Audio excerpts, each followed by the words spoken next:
Pagi, selamat datang di bacaan hari ini, hari Senin tanggal 31 Januari tahun 2022. Selamat datang di bacaan harian, bacaan umum untuk semua zodiak. Ambil hanya jika resonate, silakan lihat description box sebuah video ini untuk rangkuman bacaan hari ini. Hari ini bulan conjunction pukul 12 siang waktu Indonesia bagian Barat, conjunction dengan Pluto dan Merkurius, dan kita sudah mulai bahas kemarin tentang intensitas emosi kita ketika semua disentuh oleh Pluto dan bulan menyentuh Pluto juga pada saat ini titiknya ya, derajatnya.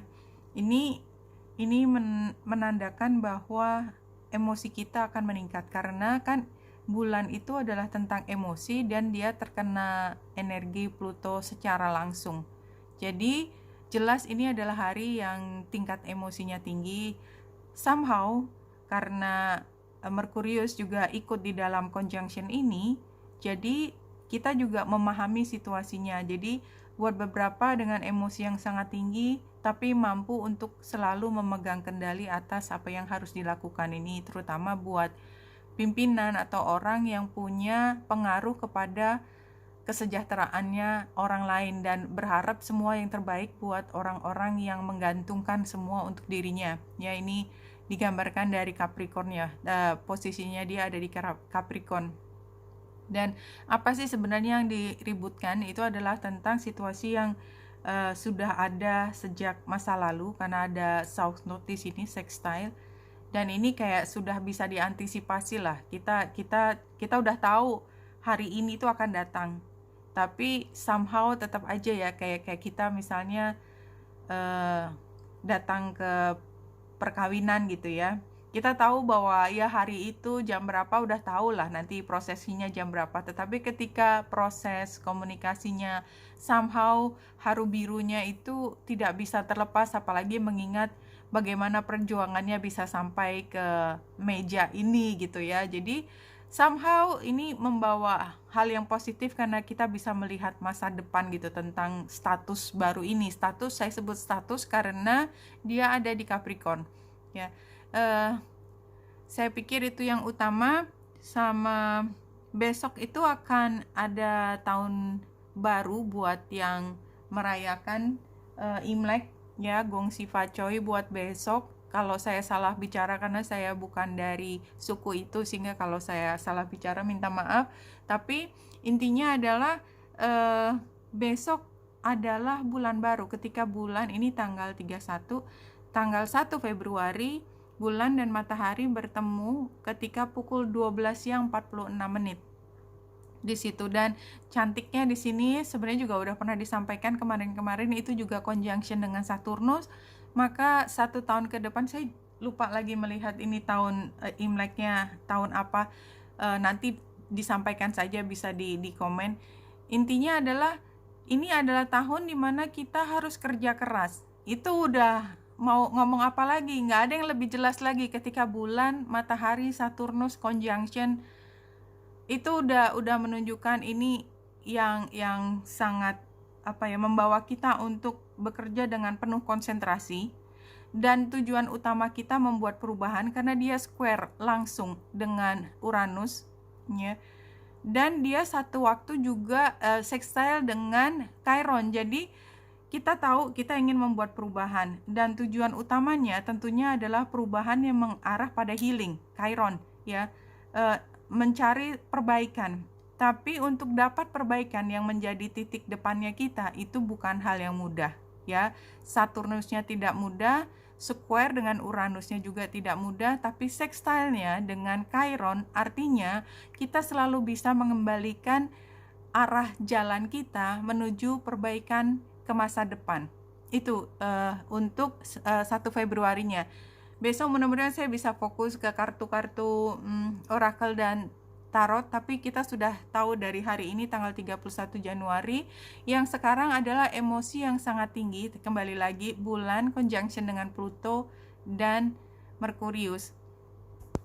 Jadi intinya pada hari ini adalah menjelang besok kita kayak malam tahun baru tuh, kayak kita mungkin sudah bisa melihat masa depan apa yang terbaik buat kita. Dan kalau kita lihat penggambarannya di sini dari kartu Lenormand, Clover itu kan keberuntungan, dan saya pikir semua tentang tahun baru itu adalah tentang prosperity, tentang kesejahteraan. Itu seperti sudah ada di tangan dan itu adalah pilihan kita. Sorry, saya harus membuka pintu. Oke, saya kembali lagi. Masuk kembali ke sini. Clover adalah tentang keberuntungan, dan ini dilihat dari entah secara resmi dikasih surat diterima di satu tempat atau kontraknya berhasil ditandatangani. Tapi ke kanannya, jadi pilihan itu bukan sebelum kontrak atau sebelum informasi datang, tetapi setelah informasi datang, tanda tangan kontrak, baru kita memilih apakah kita meneruskan perjalanan atau tidak, atau dengan cara yang bagaimana, metode yang bagaimana. Oke, sebentar. Iya, kita ambil dulu aja informasinya bahwa ada kontrak, kita merasa beruntung dengan kontrak tersebut, tetapi setelah kontrak itu masih ada PR di mana kita harus merencanakan sesuatu lebih jauh lagi. Satu kartu yang loncat dari sini adalah water, air ya. Dan air itu simbol dari purifikasi, regenerasi, kelahiran, revival itu kembali berdiri, dan pembersihan. Jadi saya ambil singkatnya aja. Semua benih itu kan biji biasanya kering kan. Kalau kita mulai menanam, katanya yang paling gampang adalah kacang hijau.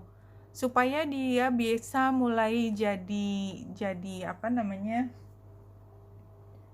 tanaman yang tumbuh, itu kan kita letakkan di atas tempat yang lembab, air. Jadi air itu adalah katalisator atau media untuk sesuatu mulai tumbuh. Dan ini kita ambil hakikatnya aja bahwa kita perlu memberi air supaya apa yang kita inginkan bisa tumbuh subur. Ya, 5 kartu dari Wisdom Hidden Realm ini, kartu oracle. Current situationnya adalah Queen of the Light, ya, illumination, enlightenment, celebration.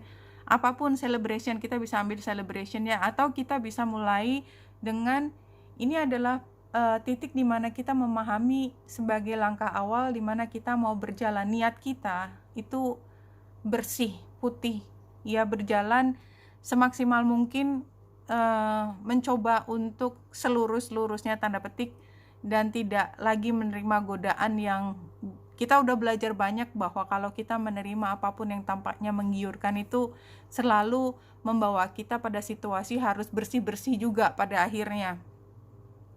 Kemudian ini adalah expectation-nya Sister of the Season. Jadi kita berharap semua orang tuh persis kayak kita gitu ya, dengan niat yang sama. Kayaknya nggak sepenuhnya gitu ya, kita masih harus seleksi lagi teman-teman kita. Dan ini ada di Aquarius, jadi bulan baru di Aquarius, dan ini adalah hal yang memang tema dari Aquarius adalah menemukan orang-orang yang seide.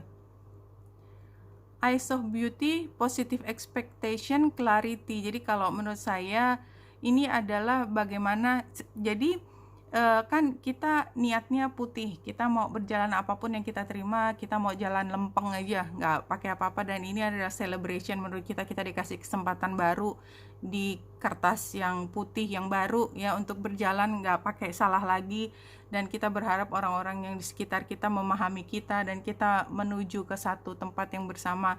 Tetapi ternyata tidak, dan ini sebenarnya adalah perjalanan pembelajaran di mana kita jauh lebih mampu menilai situasi, termasuk siapa teman kita. Kita lihat di sini sebenarnya fokusnya ada di matanya. Kemudian ini adalah advice-nya The Swan Queen in Transformation, Intuition, Passion, ya. Jadi apapun perjalanan ini nggak ada yang gamblang, yes. Walaupun niatnya straightforward, tapi perjalanannya nggak gamblang, banyak sekali layer yang kita harus buka untuk memahami benar inti dari perjalanan ini.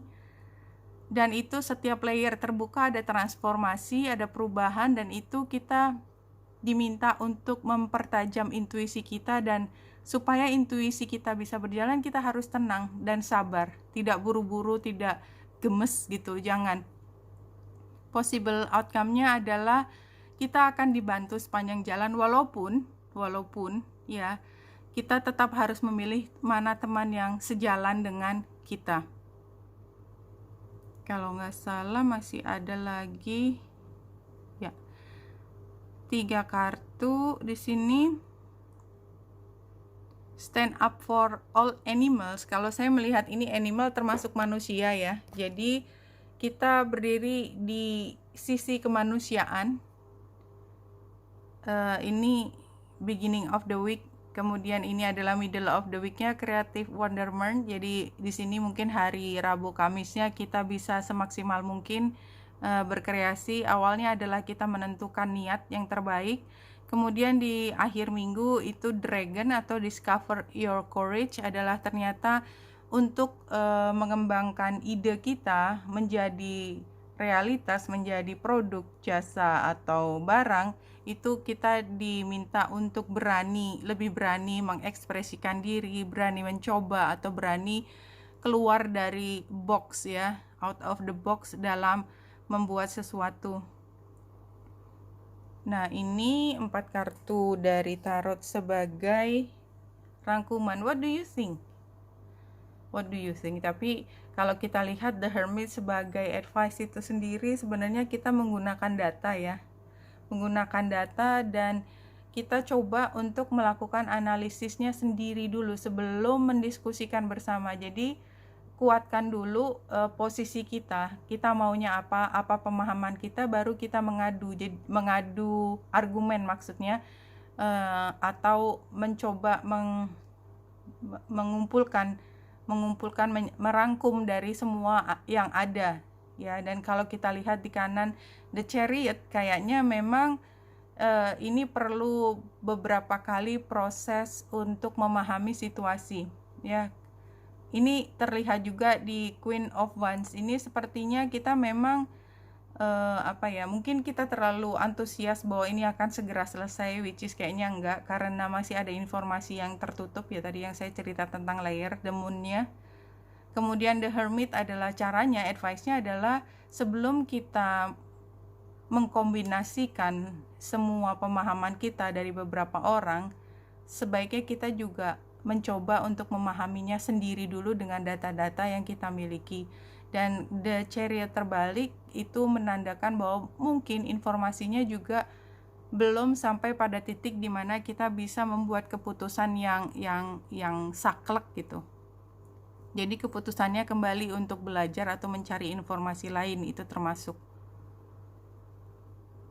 Kalau dari Spirit Guides, when you are in the present moment, you have all you need. Jadi apapun yang kita anggap belum ada, itu ya memang belum saatnya muncul. Jadi sekarang kita udah dapat semua. Jadi jangan merasa bahwa The Chariot terbaliknya itu adalah kegagalan, tetapi salah satu proses di mana ini adalah proses yang harus kita lewati, termasuk ketemu dengan beberapa kegagalan atau ketidakbisaan ya, dalam situasi atau dalam apapun.